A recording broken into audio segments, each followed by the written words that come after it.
আসসালামু আলাইকুম। HSC 26 batch তোমাদের কলেজ লাইফ অলরেডি শুরু হয়ে গেছে বা হবে বা শুরু হয়ে গেছে ধরা যায়। তো কলেজ লাইফের শুরুর দিকে একটা আলাদা লেভেলের বাতাস থাকে শরীরে, মনে হয় যে লাইফটা এরকম স্মুথই যাবে আজীবন, এরকম হইলে ভালোই হইতো।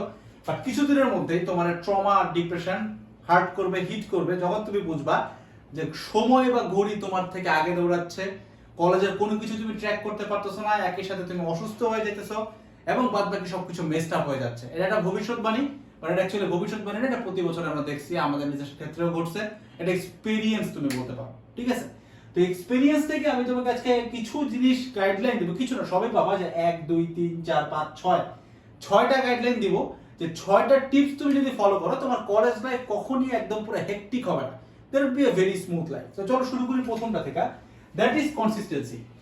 কনসিস্টেন্সি মানে প্রতিদিন পড়তে থাকা। তুমি কলেজ লাইফের শুরুর দিকে তুমি দেখবা যে পড়ার চাপ খুব একটা বেশি না, খুবই কম, মানে টিচাররা যেটা পড়াচ্ছে তুমি এটা আসলে এক্সপেক্ট করো না, তুমি মনে করছো এর থেকে অনেক কম পড়াবে। সো কনসিস্টেন্সি হচ্ছে এরকম একটা যে টিচার পড়াক না পড়াক আমি দিনের পর দিনে তো শেষ করবই, তার সাথে নিজের মতো করে পড়াশোনা আমি চালায় যাব। কারণ আমি দিন শেষে দেখবো যে হুট করে মানে কলেজের প্রেশারটা না কাইন্ড অফ এরকম করে দেয়, মানে শুরুর দিকে জিরোটা থেকে হুট করে এমনি উঠে যায়, মানে এক্সপোনেনশিয়ালি উঠে। তুমি একটা পর্যায়ে দেখবে যে মিলাইতে পারতেছ না, তার সাথে তোমার যদি পড়া মানে ব্যাকআপ না থাকে, মানে আগায় না রাখো তুমি পড়া, তুমি কোনোদিন এটা মিলাইতে পারবে না, তুমি সামনে একটা ধরা খাবাইছো। That is consistency. প্রতিদিন পড়বো, প্রতিদিন স্যার যা পড়েছে তা তো আমি পড়বোই, নিজে যে কোর্সে আছে সেই কোর্স থেকে আমি ক্লাসও করবো, কোর্সে না থাকলে ফ্রি প্লেলিস্ট দেখা হইলো আমি ক্লাসগুলো আগাইতে থাকবো নিজের গতিতে। সেকেন্ড থিং আসো ভাই সময় বা টাইম ম্যানেজমেন্ট। টাইম ম্যানেজমেন্ট জিনিসটা এমন ভাবে কাজ করে কলেজ লাইফে যে তুমি যদি জিনিসটা ঠিক মতো মেনটেন না করতে পারো, তুমি বুঝবাই না যে কোন দিন কোন টাইম কই দিয়ে গেছে, কয়টা কোচিং এ যাইতেছো, কয়টা কোর্সে আসো, কয়টা ভাইকে টাইম দিচ্ছ, বা তুমি তোমার গার্লফ্রেন্ডকে কতটুকু টাইম দাও। এই পুরো জিনিসটা ম্যাটার করে তোমার টাইম ম্যানেজমেন্টের উপর। এবং তুমি বুঝবা যে টাইমটা অ্যাটলিস্ট সময় তোমার কলেজ লাইফে খুবই লিমিটেড একটা রিসোর্স, মানে সব থেকে বেশি লিমিটেড রিসোর্স হচ্ছে টাইম। তোমার কাছে যদি মনে হয় যে আমি 10টা স্যারের কাছে যে অফলাইনে যে ক্লাস দেখে আসবো, ডেমো ক্লাস ফ্রিতে সিঙ্গারা সমুদ্র দিবে, এখানে হয়তো তোমার টাইম লাগতেছে বা তোমার হয়তো টাকা লাগতেছে না, বাট তুমি তোমার টাইম হারাচ্ছ। টাইম ইজ মানে actually you are losing something, সব থেকে বড় অ্যাসেটটা হারাচ্ছ। তো যেখানে সময় দাও, যাই করো না করো, হাজারটা ডেমো ক্লাস দেখার দরকার নাই। তোমাকে একটা কোর্সের প্রমোশন যখন করা হচ্ছে, তুমি কি করবে? কোর্সের একবার ডেমো ক্লাস দেখবা, দেখার পরে যদি ভালো লাগে কিনে ফেলবে, যদি ভালো না লাগে এই জায়গায় আমি আর জীবনও আসবো না, শেষ। এইভাবে করে টাইমটাকে ম্যানেজ করা শিখতে হবে। এবং প্রতিদিন একই টাইমে ঘুমাইতে যাও, একই টাইমে ঘুম থেকে উঠো, পুরো লাইফটা একটা রুটিনের মধ্যে যদি তুমি কাটাতে পারো, তুমি দেখবা যে কোনোদিনও লাইফ তোমার এসে হিট করবে না, বরং life will go your way, ঠিক আছে?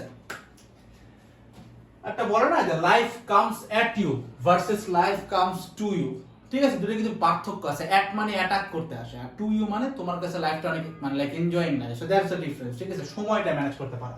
থার্ড থিং হচ্ছে কলেজ এক্সাম। এটা এমন একটা জিনিস যে শুরুর থেকে দেখলে খুব ভালো লাগে, পরে দেখবা পেইন লাগে। মানে তুমি দেখবে কলেজ এক্সাম শুরুর দিকে কেউ একটা খুব একটা গুনে না, বাট একটা পয়েন্টে তুমি যা দেখবা যে যখন তোমার 10টা এক্সাম হয়ে গেছে কলেজে, এটার মধ্যে তুমি 3টাতেও পাস করতে পারো না, তুমি অটোমেটিক্যালি ড্রেইন হয়ে যাবা, মানে ইমোশনালি একদম ডেড হয়ে যাবা। সো কলেজ এক্সামকে শুরুর থেকে প্রাধান্য দেওয়া শুরু করো। প্রথম যে এক্সামে হোক, সিটি হোক, যাই হোক না কেন, যে এক্সাম হোক, তুমি মেক শিওর করবা এই কলেজ এক্সামে যেন তুমি তোমার 100% ফোকাস নিয়ে বসো। আদারওয়াইজ কয়েকটা এক্সাম যখন খারাপ হয়ে যাবে, তুমি দেখবে যে ওই যে বলে না যে মিজারি লাভস কোম্পানি, মানে ব্যাপারটা কি, মানে সেরকম যে তুমি তোমার একটা ডিপ্রেস বন্ধুর সাথে তুমি সবসময় চলো, তুমিও দেখবে ডিপ্রেস ফিল করবা। ওই এক্সামটা ওইরকম, বুঝছো, ট্রেনের মতো, প্রথম 10টা বগি উঠলে পুরোটাই উড়ে যায়। মানে 10টা এক্সাম খারাপ করবে, 11তম এক্সামটাও খারাপ হবে। এন্ড এইচএসসি এক্সাম যদি 11তম এক্সামটা হয়, তাহলে তো মনে করো মানে একদম সুন্দর, সব শেষ। এবার আসো ফোর্থ থিং, রিলেশনশিপ। কলেজ লাইফের শুরুর দিকে বিশেষ করে মানুষ এই জিনিসটাতে ভুগে, দুইটা জায়গায় ভুগে। এটা হচ্ছে একটা ফার্স্ট ইয়ারের প্রথম দিকে আসবে, আর আরেকটা হচ্ছে অ্যাডমিশনের চান্স পাওয়ার এক্স্যাক্টলি পর। তো সমস্যা হচ্ছে প্রথমটা, রিলেশনশিপ যখন তোমার ফার্স্ট ইয়ার, এইচএসসি মানে 26 এর ক্ষেত্রে ফার্স্ট ইয়ার, মানে এখন তুমি যেসব রিলেশনশিপের আশপাশ দিয়ে যাচ্ছ, I can assure you any day এর সাথে তোমার কোনো ফিউচার হবে না, বরং তুমি তোমার সময় নষ্ট করতেছো, তুমি জানতেছো না তোমার টাইমটা কোন দিক দিয়ে যাচ্ছে, but you are actually losing it. Just চিন্তা করো, তোমার নিজের লাইফটা যেখানে ঠিক নাই, তুমি নিজের উপরেই দাঁড়াইতে পারতেছো না, তোমার ওইটুক বেসমেন্টটা নাই, তুমি আরেকটা মানুষ এখানে নিয়ে আসছো, তুমি আরেকটা মানুষ নিয়ে চিন্তা করতেছো, আরেকটা মানুষ তোমার সময় দিচ্ছ। এই জিনিসটা যারা করতেছো, তুমি আজকে বুঝো না বুঝো, এমন একটা টাইমে বুঝবা যখন তুমি তোমার রিলেশনশিপে অনেক ডেপথে চলে গেছো, ইমোশনালি অ্যাটাচড হয়ে গেছো, বাইরে হয়ে আসতে পারবে না। তখন যেটা হবে, তখন হচ্ছে কি তোমার লাইফ থেকে 7-8 মাস, 1 বছর, 1.5 বছর চলে যাবে। সো শুরু থেকেই সচেতন থাকো, সতর্ক থাকো। একে তো জিনিসটা হারাম, আর দ্বিতীয়ত জিনিসটা তোমার অনেক বাজেভাবে এফেক্ট করবে, কারণ তুমি এখন সময় দিতে পারবে না। তুমি নিজেই এখন চারা গাছ। তুমি যখন একটা বট গাছ হয়ে গেছে, তোমার কাছ থেকে 10টা শিকড় বা 10টা মানে লাইক বাকল ছিঁড়ে নিয়ে গেলে তোমার কিচ্ছু যায় না, তুমি বট গাছ। তুমি যখন চারা গাছ, তখন তোমার নিজেরই ভাই সার পানি দিয়ে রাখা লাগে, তোমার একটা পাতা ছিঁড়লে তুমি মরবা। তো বুঝো। এবার হচ্ছে ফিফথ থিং, ফ্রেন্ড সার্কেল। দেখো, বন্ধু বান্ধব তোমার টাইম কনজাম্পশনের একটা হিউজ পোরশন ক্যারি করে, বা ওদের হাতেই তোমার সময়টা যাবে। এবং বলে না যে you are the average sum of 5 peoples you like travel with. তোমার আশপাশে যে 5 জন 6 জন আছে, ওদের একটা এভারেজ সাম হবে। 5টা যদি নেশা করে, তুমি 6 নেশা করবা। এই জিনিসটা মাথায় রেখো। সো বন্ধু বান্ধব কোথায় যায়, কি যায়, এই জিনিসটা খুব সুন্দর মতো ক্যালকুলেট করবা। জাস্ট বিকজ একটা কোচিং এ আমার একটা বন্ধু যায়, দ্যাটস ওয়াই আমি যাবো, এটা করা যাবে না। এবং বন্ধু বান্ধবের সাথে কখনোই এরকম স্বার্থলেস বা সেলফলেস হয়ে ঘুরবা না। সবসময় ক্লিয়ার কাট থাকবা যে আমার এখানে স্বার্থ আছে। একটা জিনিস মাথায় রাখবা, যেখানে রক্ত আছে সেখানে স্বার্থ নাই, যেখানে রক্ত নাই সেখানে স্বার্থ থাকলে সম্পর্ক সুন্দর।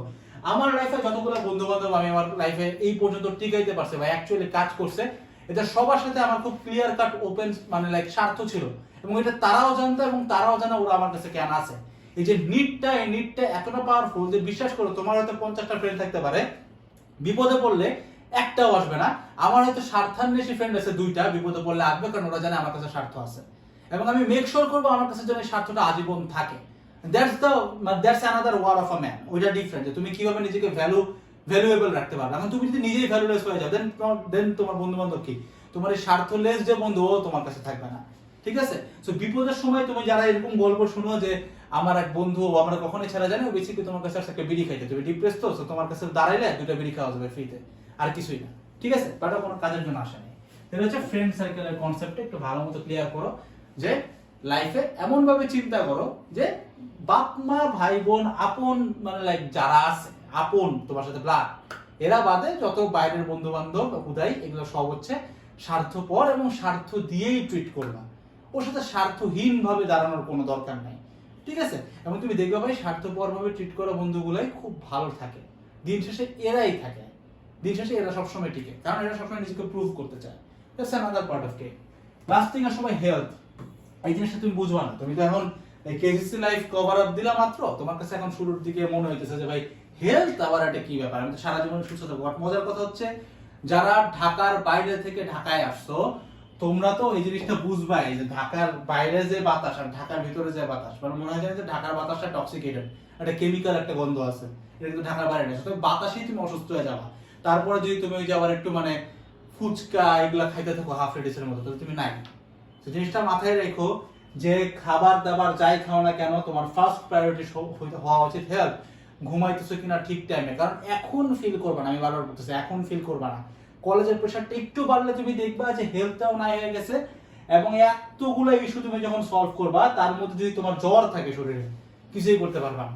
সো ফার্স্টের দিক থেকে এই 6টা কাজ যদি ঠিক মতো পালন করতে পারো, তুমি দেখবা যে কলেজ লাইফের চাপ সামলানোর পরও তোমার হাতে অনেক সময় থাকবে। এবং এই কয়টা জিনিস এমন যে 6টা জিনিস একটার সাথে একটা লুপ করা, ঠিক আছে? মানে একটা মানলে আর একটা মানা সহজ, এবং যেই পর্যায়ে তুমি বুঝবা যে লুপটা ব্রেক করতেছো, তুমি বুঝবা যে কলেজের লাইফ তোমার জন্য একটা অভিশাপ হয়ে যাবে। ঠিক আছে? এন্ড মাঝখানে যে কোর্সটা রাখা হয়েছে, এটার একটা উদ্দেশ্য অবশ্যই আছে, দ্যাট ইজ মার্কেটিং করে ফেলা। এইচএসসি 26 ব্যাচের একাডেমিক অ্যাডমিশন কোর্স, যেটা ফিজিক্স এন্ড হায়ার ম্যাথের ফুল সিলেবাসের উপরে করা। এই কোর্সের ভিতরে একাডেমিক থেকে অ্যাডমিশন সবকিছু আছে, ফিচার্স গুলো দেখতে পারতেছো তুমি, clearance class, test paper solving live class, admission class, question bank solving class, revision material, exam, suggestion, routine সব আছে। সো যারা এখন এই কোর্সে ভর্তি হও না, আমি বলবো না যে ভর্তি হয়ে যাও, আমি বলবো ডেমো ক্লাস দেখো, দেখার পরে কোর্সের ক্লাসের জাত কোয়ালিটি যাচাই করো। যদি মনে হয় জাতের, তাহলে থাকবা, যদি জাতের না লাগে আমার আনসাবস্ক্রাইব করে আনফলো করে দিয়ে চলে যাও, কারণ এইটাও তোমার ওই যে টাইম ওয়েস্টের ভিতরেই পড়বে। আর যদি কাজে লাগে, you know what to do. Description বক্সে কুপন দেওয়া থাকতে পারে, যদি থাকে আলহামদুলিল্লাহ, না থাকলে তাও আমি জানি তুমি কোর্স কিনবে, বাট আমি ট্রাই করবো কুপন রাখার। দেখা হচ্ছে নেক্সট কোন একটা ভিডিওতে। সবাই ভালো থাকবা। আসসালামু আলাইকুম সবাইকে। টাটা।